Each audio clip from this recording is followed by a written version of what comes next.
Hey everyone, it's Nikki and Jim, and we are keeping it real. Welcome. Hey, it's almost Wednesday. It's almost hump day. It is hump day. End of the week. It is. It's a beautiful day. Great to be with you folks again. Yes, and we're heading to Easter weekend this weekend. You got any big plans? Yeah, I don't really yet, but exciting. Yeah, well, I'm having my kids cook me Easter dinner this year. So Oh, you should come over and that, join us. It'll be fun. I don't that have to work. It'll be great. So great kids. So anyway, we've been talking about Carrie's not she just got back in town, so she's not able to join us today. So we are just jumping right in and getting going on our selling. So as a seller, we talked about last week, one of the first things that we're going to do is we're going to walk into the house and we're going to want to do a tour. And there was two reasons for that. The first one was for pricing, which we talked about last week. And then the second one is to work with the seller on getting their home set up to get onto the market, right? Right. Right. So when we're walking through, Jim, because I've trained Jim a long time ago here. I mean, oh, by the way, happy anniversary on your real estate. Oh, thank you. Yeah, this happened. So anyway, so one of the first things I tell you, or one of the first things I told you, I said, other than location, what's the next thing that most of the buyers, when they walk into a house, notice?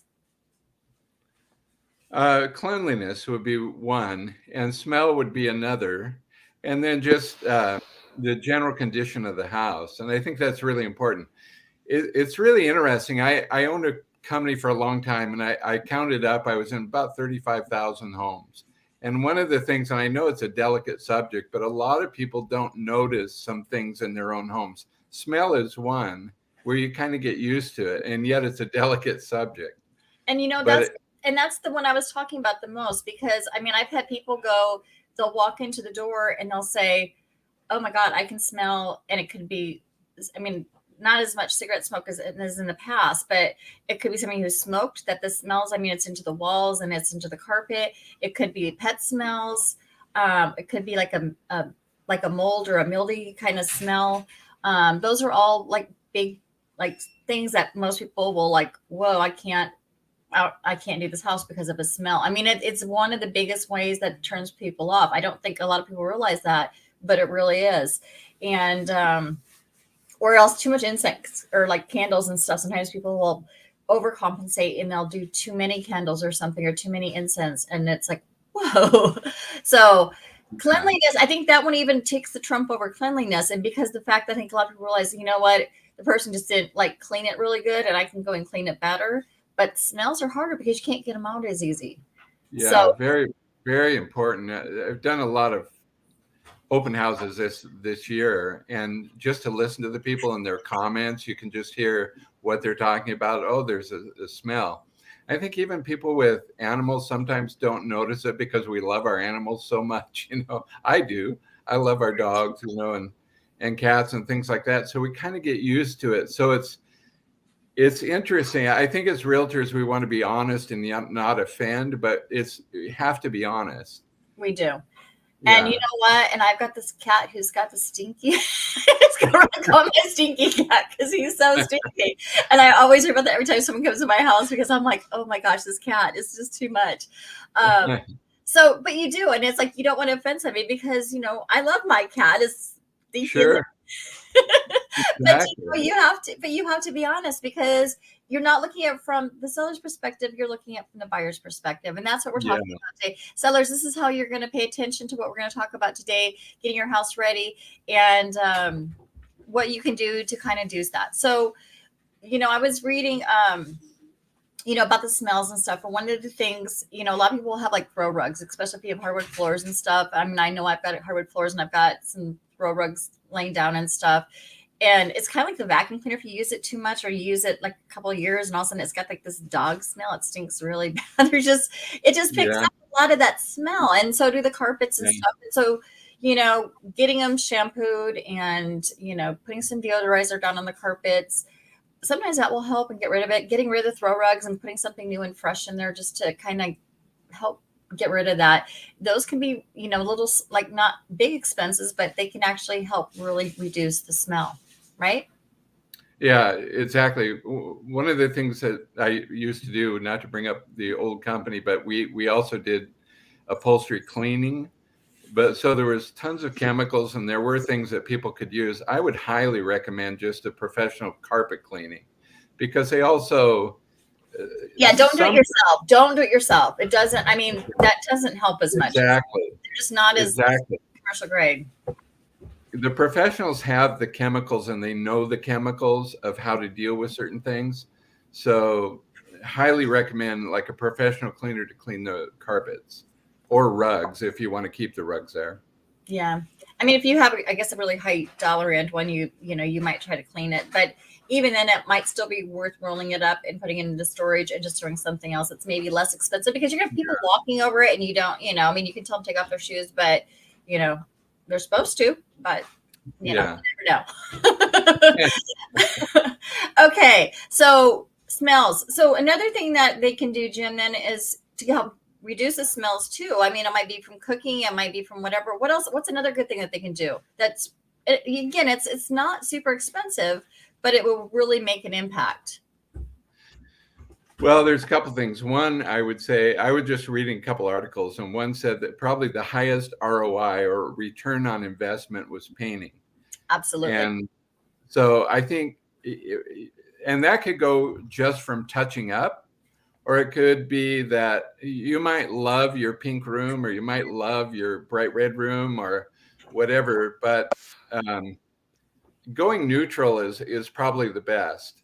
And because what you're trying to do, and I wrote this down, but what you're trying to do is the buyers want to visualize it as their home. They're coming in to try to visualize and see it as, what would this be like to live in for me? Right. And I think neutrals are the best to help that. And you're going to get people out there who are going to say, but you know what? I've got a great color. And you know what? It is. And you know what? And once you're home, you can do what you want to do. But you want to, what the thing is, though, is again, it's goals, right? And I've had a conversation, we've talked about this recently too, where you have somebody who, the colors are nice. I mean, they go really well at the house. They are blended in together. There's some different colors. But the thing is that it depends on what the seller's goals is, again, because if you're really just trying to you don't want to do any repairs, you don't want to do any of the work, you just want the perfect person to walk in and say, I'll take it as is. You might be able to do that, but you're really limiting who is going to be, who's going to come in and say, this is going to appeal to me. I mean, somebody might like purple walls. I mean, you know what I mean? You might find that one person who's just like, this is like my favorite color, and I've always wanted a house like this. But for the most people, and to get the most people through the door, again, like as Jim was saying, it's really appealing to the masses, and it's going for like a very general or very, general color, neutral color that they can just really walk in and say, oh, you know what? I love the color purple, so I could throw that in the back wall and my furniture would pull all that rest of it in. It would go fabulous. Right? Exactly. Yeah, exactly. Right. But for right now, you don't want that purple wall in the back of the gym because, it's not really going to go with the rest of the furniture on here. Right. Right. And so if the furniture is different, it's not. But if they have a purple couch and they decide to paint the wall the purple color to match, there you go. Right. Right. Yeah, I think the thing and we've talked about this, but I sold furniture for 8 years for a big company, and all the salespeople, even the designers, thought, wow, this showroom is boring because it was so neutral. But the big companies understood. They understood that the most people are going to come and buy that. And so even though it might not be our highest, and like Niki said so well, you might love it and it might be great, but again, we're trying to get the perspective of the buyer. So, okay. Yeah, so we've said, look for smells, keep it neutral. Okay. The next thing, and Jim you brought this up earlier, it's cleanliness, right? So that's right. Another important. This is a good time if you've never hired a professional cleaner to come in. I mean, first, you're going to have to do some organizing and removing some stuff, right? Because you're going to want to create space, and we'll talk that in just a second. But you really, really want to get somebody in there who is going to come in and do that really deep cleaning and get everything so it's all sparkly and shiny and there's no fingerprints on the windows and stuff like that. So, it's worth it, I think, to really get somebody to come in and do that. It's worth that money to get it done. Or, Yeah. or spending a weekend of your time and, spending the whole weekend cleaning but having it clean because people do notice that. And then if you're married, have your wife review what you've done. Yeah. I found there's a difference. Help me.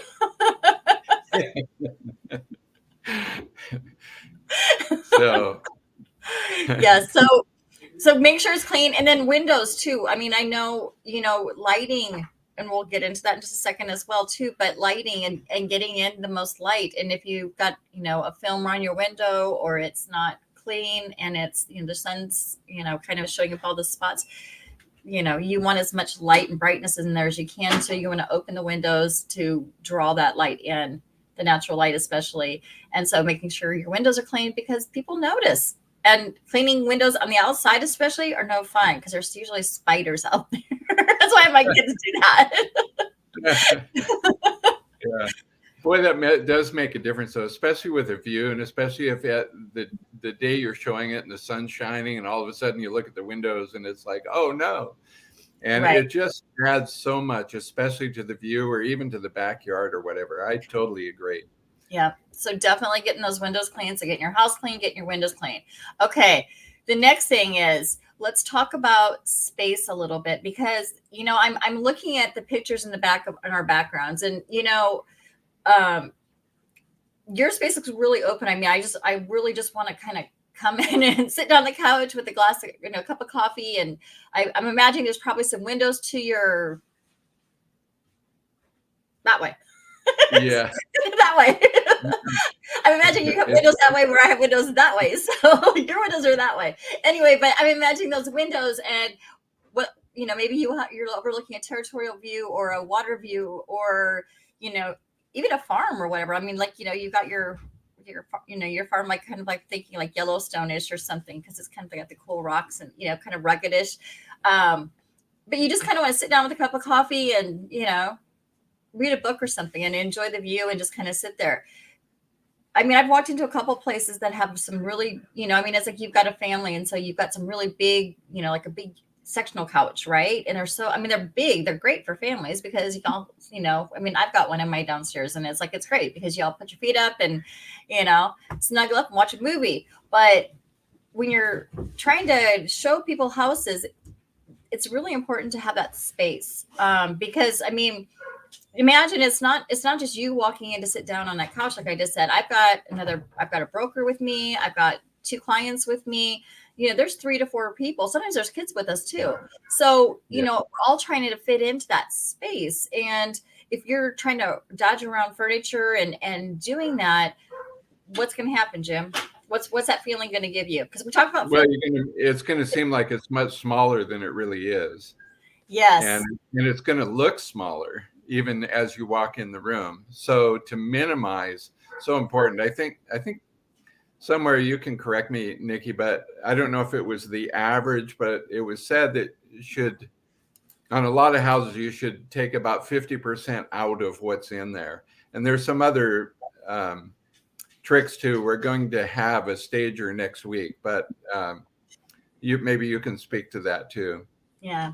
So, the main thing is it's really just getting that, it's creating that space, the traffic space. So you can walk in, you're not bumping into things. You're not having to like go around a bunch of tables that are there. It's really just kind of walking in and seeing that space and being able to get through that space without stumbling.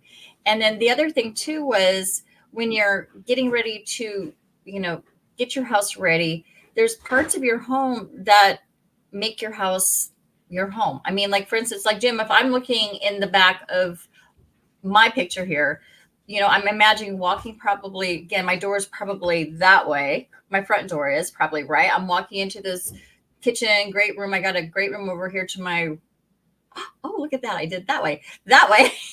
You know what I mean? And I got my sitting area here kind of thing. But my focal point when I walk into that door is going to be into my backyard. I mean, look at the beautiful backyard behind me. Possibly a little pool over there. I've got a back, seating area back there, stuff like that. This is where you want your eye to go. So you don't want a bunch of stuff kind of blocking that view and making you walk around it to get to what you're trying to see, because that's your focal point. And Jim, when I look at your picture, you've got this beautiful floor to ceiling stone fireplace in the back. And so you want to accent that. I mean, could you imagine if you had a big picture behind on the fireplace? I mean, you would lose the whole fireplace, right? Yeah. Whereas putting the piano next to it, though, it kind of draws it and like, oh, it's really, it's kind of a great little space for that. And, maybe somebody would put an office there. You could already start imagining what could be in that little space on that side, because it's quite big, obviously, but it still doesn't take away from that fireplace. And so it's really looking at what makes your home your home. And, I know I've got like, the vaulted ceilings, for instance, as well. I've got like the wood on them and stuff like that. So, just trying to maximize and get the feeling of height, for instance, what in mine would be probably a good thing. So maybe some really long pictures that would really show, the height of it. And that's where a stager is really good at coming in. But the flow, just really recognizing, the architectural features of your home. Right? That's just, it is. No, what you just said is excellent advice. I mean, for 8 years, doing furniture, we had designers, and constantly they would say what you just said. We would ask all the time, what's your focal point? Because we wanted to highlight your focal point. It's the same thing in having prospective buyers come into your house. You want to show off those features that are really great focal point, like in back of me right now, looking at exactly at that stone fireplace. It's beautiful. Yeah. And or a view. You don't want to put high furniture or things that are going to block that. It's just excellent advice. Okay. So then we talked a little bit about, making sure that you kind of move, like taking some of the stuff out of your home and making that, the traffic ways and stuff like that really open. You're maximizing your space. You're doing all this. And there's also too, it's like your closets and stuff. I mean, I know people, when you're out showing houses, people are looking at your closets, and it sounds like such a small thing, but let's think about the closet space. So if I were going to open up a closet, and again, you guys, I've got closets like that. I've got kids. So, I mean, my closets are definitely like that, but I'm not putting my home on the market right now. Okay. No one's buying my house. Unless you offer me $1 million from last week, then we'll talk. But back to this week. So you have your closets, and there's your storage area. You're putting stuff in them. You've got some bins lined up, and you've got your clothes, and then you've got some shelves, and you're packing as much stuff in there as you can, because you're trying to keep the rest of your house neat, and it's just, you're putting away stuff. But when you open that up as a buyer, what are you noticing? The clutter. Or if everything falls on you. I'm thinking there's not enough storage. I mean, like, why are they putting, why am I putting, shoes in the linen closet, or why am I putting blankets in the linen or in the coat closet? Why would you do that stuff? Well, because you didn't have enough space, right? So it's really important to organize that stuff and take the time and even like colorize it. I mean, it's just because it's like, it looks sharp when you open that door, and imagine you had like, your linen closet. You don't have your bed sheets in there. You don't have, all your medicine stuff stuffed in there. You have really nice lined up towels. And then maybe you have some baskets that have, maybe some medicine stuff or something, because that's, or, bandages or something like that. But it's nice and neat and organized. And it's just like, it makes you go, oh, wow. I mean, this is nice, right? Yeah. I mean, it'd be like, looking at this house behind me versus like in my family room where I just had a bunch of kids down, and they all have their feet up on the table, and they put, glasses laying around and stuff like that. I mean, it's a night and day difference, right? So you really, really want to make sure that you are presenting your house, and your goal is once you decide to put your home on the market, it's not your home anymore. I mean, it is a product that you are trying to sell. And so not to put that effort into it makes no sense. I mean, you really do want to take that time and put it out in the best light possible, And sometimes you can't do all this. I mean, there's things that you can do and you can't do. It's just not affordable for you. And we get that, and we're going to discuss that here in just a second. But it's still, I mean, what you can do, you need to do, because that's going to help you get the most money. And that's how we do this. And so we are going to bring a stager in, and she can give us some more tips and tools and ideas on how, on budget wise, you can do stuff like that. We're going to talk about accessorizing your house, and, again, how much is too much and not enough. And we're going to talk about, personalizing it, not personalizing, right? Because we talked about that too, right? So we're gonna have those conversations. What else? What am I missing? Help me out. Yeah. No, that is so good. Well, one thing, if you're ready to go on to that, is just some repairs. And we talked about this kind of in our first, meeting on here, in what your goals are. But little repairs are really important too. When somebody sees a gash in the wall, or they see, and those are very easy to fix. Or if they see, chipped paint here, very easy to fix. Walking in the bathrooms. I mean, I know that sounds silly, but just having it not peeling and stuff, and like if you walk in, you're gonna think, oh, water damage, right? So why not take those couple extra minutes and just make sure it's nice and fixed and ready to go? I mean, and actually, you're supposed to be doing this. This is kind of like annual maintenance on your home anyway.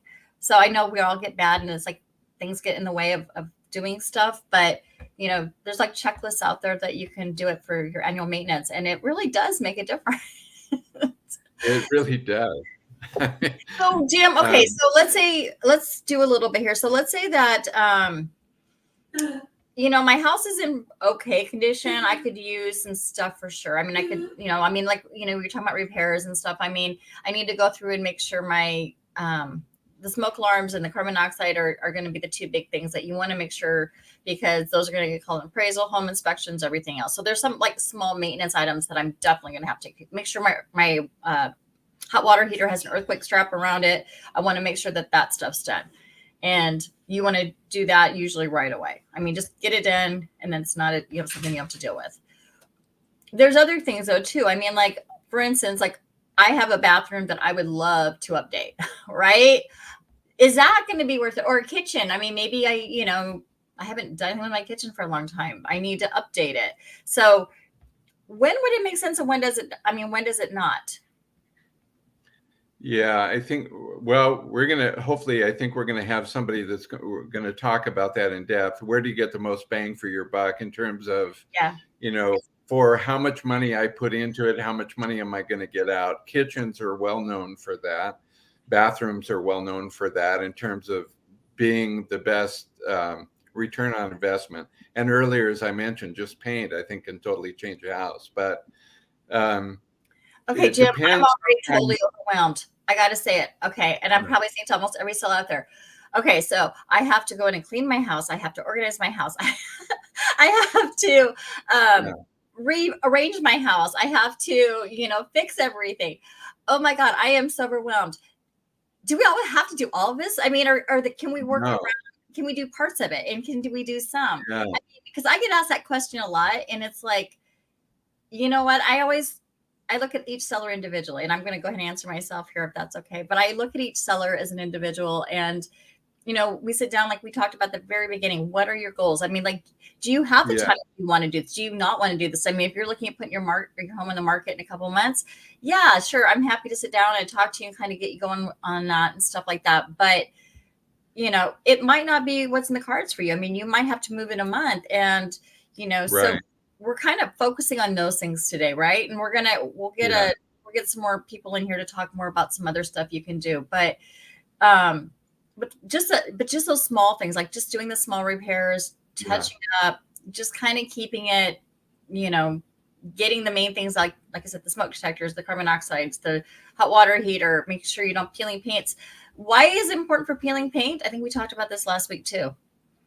Well, some of the like VA loans are, there's some loans that require those to be fixed. Right. I mean, other than the fact that it's just unsightly. I mean, when somebody comes in, that's where their eye goes to. Exactly. All things like that, the eye just immediately goes to those things. And So other than, like VA loans, it's Right. helpful not to have those. Absolutely. Yep. Yeah. Okay. And then, so we talked about kind of accessorizing. I mean, we're going to have our expert coming in next week, and she can talk more about that. And she'll probably touch on a lot of stuff we touched on today. But so that's kind of getting it set up. And then we're going to talk. I mean, this is our stager who's going to be coming in, and they can offer all kinds of great stuff. And I'm not even going to go into that. I'm letting her do that for next week. But the different things that they can offer as far as services and to really make your home pop and do that. So we're going to have her in here next week. But before we go off, I still have a few things. So photography. Yeah. I mean, I know I do. And I know everybody's like, there's some realtors out there who are like, you have got to get professional photographer or photographs. I've had some photography lessons though. And I've got a really good camera. I pretty much know how to use it. There's some shots I sometimes I walk in the house and I'm just like, it's too dark. I don't think I'm going to get the shots that I need. And I would hire somebody professionally. There's sometimes where I think, you know what, I think I can walk in and get these shots. And if not, then I might bring in somebody else to do it. But for the most part, I mean, it's so important to get really good pictures. And I mean, I don't know how many times I look on whether, I'll look at Zillow and other places, or I'll look at even our own MLS sometimes. And some of the pictures out there, I cringe because it's just like getting your home ready. That's the first view that people are looking into your home. I mean, most of them are going to go online. They're not going to call the broker yet. They're going to go online. They're going to look at a house. And then based on the pictures, they're going to say, I want to see that house. So if your pictures are horrible, you're going to lose those people.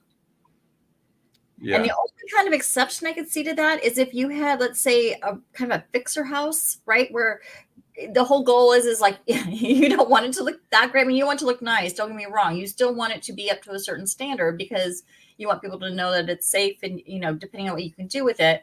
But, we price it accordingly, and we're expecting the next person who comes in to own this house is going to want to come in and throw what they would have saved in the price of the home into making it their own home and doing what they want to do to fix it up. So with the exception of those ones, though, really seriously, you need to have good pictures. Make sure the lighting's right. And we touched on that earlier. Make sure that, like behind you, Jim, there's a lot of, lights behind you. And, it really shows off, the fireplace. It shows off the piano. It draws your attention to the window. So lighting is super important. Right. And that's another place that, again, it's adding up here. So you have to kind of choose your battles again on what you're doing and, kind of what your goals are. But replacing it's a new modern lighting. And like those new natural light bulbs, the ones that the white, the really pretty ones, those are fabulous. I mean, they're great because they really bring in it makes it looks like it's natural light. So, you don't want it so white that you're going to go, but I've been in some houses that it's just like stark kind of, right? I mean, it doesn't have like the furniture. I mean, it was more of some of those I don't know, or put other lights in or something, but definitely lighting. I mean, make sure that you're, really getting those bright lights and making it feel like you just want to come in and sit down. Right. Okay. Yeah. So photography, important. Now let's go outside the house for a little bit because we're kind of working our way out. So we kind of walk through the house and, and it's, it's not really it is the broker's job to know enough to be able to give you some insights and stuff. But really there's professionals like stagers and stuff who can come in and, they went to school for this. They've been studying it. They do it for a living and they're so much better. At least in my opinion. So I highly recommend a stager if you can do it. It makes sense sometimes it doesn't, but, and then the photographer, so, if I had a little house in the city or a little condo, right, it may not make sense for me to do a drone. But if I lived on a farm and had like 5 acres and I wanted to show off, my barn outside and, or maybe if I lived in a big house and I had a swimming pool, it was over top of a view of the water, those homes and stuff like that would make a lot of sense to do some drones. Don't you agree? I think so. Or proximity to the water, or like proximity to a school, or proximity to the city, all those can be caught by a drone. So it gives a great perspective. Right. So it depends. And again, a lot of those are kind of add-ons on what you want as far as marketing your home and stuff. And sometimes it makes sense to add on that price, and sometimes it doesn't. Again, you talk to your broker and you guys come up with a plan on how you want to market your home. But if you have like a park or a really big backyard and it's kind of park like, you might want to get a drone that it's really going to show off how pretty it is and all the different angles and stuff of the home, or if you have got really cool architecture. So, again, a drone is another option. And then we have our virtual tours, like the Matterport. That's the one that always comes to mind. I'm trying to say what it is. Virtual tour. Yeah. So, those are great too. And again, if your home is really small, it may not make sense. But if you got, a little bit bigger and you're kind of walking around and doing a lot of different angles and going into different locations, and you got an upstairs and a downstairs, maybe, it might be kind of nice to show off that walkthrough of that home for potential, buyers. And again, it's potential buyers who maybe aren't in the area, but who really want to see what the inside of the home is with them, maybe without physically being there. Because there are a lot of people who do that. Yeah. So. Yeah, excellent. And then since all we're of those outside, options, go ahead. But like Niki said, sometimes it warrants it, sometimes it doesn't. But I just saw some of Niki's actually that she did in a condo, and they were beautiful. I mean, they're just so there's different options. Sometimes you don't have to spend if money is an issue. Cameras are so good nowadays. Mm-hmm. There is options. So, and if you, I mean, like I said, I do a lot of my own, but I also do a lot of editing. And I mean, I spend a lot of time on my pictures. I don't just, take a quick thing with my cell phone, say those are your pictures. I mean, I do go and I do a lot of editing and stuff like that, just trying to like make sure the light's right and it gets the best view of it without overexposing it and doing all that good stuff. So, you just kind of have to do, again, it's your budget. I mean, if you can afford the professional photography, it's totally worth it.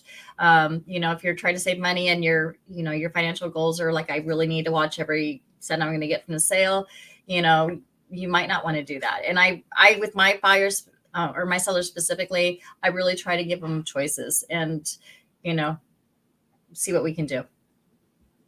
Very good. So, and then the last thing, since we're outside, curb appeal. We haven't talked about curb appeal, Jim. Yeah. I'm kind of excited about this one because I've got a special guest coming that who I really, really like a lot. Her son, who does a great job, who, by the way, did a ton of work for me once I bought my house, and did a phenomenal job. So a little plug there. But I think in business, which I've been in my whole life, first impression is, whether you're in business, whether you're selling a house, is so important. Whether you have a restaurant, is so important. And the first thing they're going to see is the outside of your house. So, so real important. And we're going to have her son, who's landscaper and does a lot of projects and rock walls, all kinds of things. So he can give some great input. Yeah.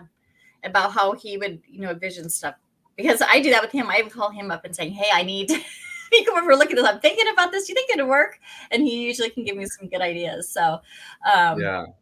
But and it's weird. But it's really important what you just said though, because when you're walking up to go show a house, I don't know if you've done this yet, Jim, or had this experience yet, but you're going up to show a house and you've got your client behind you, and you go touch the handle on the door and it's sticky.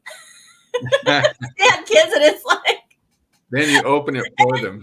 It's the first thing that people see though, or they have handprints on the outside or puppy prints. I mean, I've got dogs. Again, I got puppy prints, and I'm always cleaning the outside door because I can't stand. I mean, I know that's when a person walks into my house, that's the first impression is my front door, and it's like I've got this white front door. I don't know why I did that. Oh, because I can't get black. That's why. But but it's it's the first thing, and it's like if it's all dirty and stuff like that, the windows are full of fingerprints and stuff like that, it's not attractive and it's not inviting. And I know a lot of people, I can't paint my door because like I said, I've got this white glass door, but a lot of people paint them a color, like a bright color, because it's it's a pop of color and it welcomes them into the home. Yeah. And I'm sure Taryn will talk about that here coming up in a couple of weeks, about just putting in some pops of color and stuff. But it makes a huge difference. So anyway, I'm out of breath.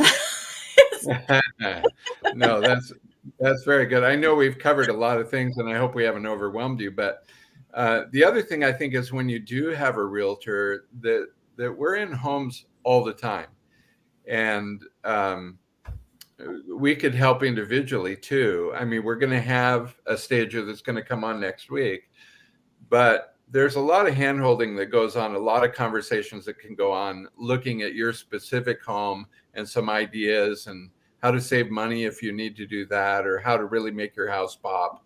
So there's lots of conversation that can go on with the realtor.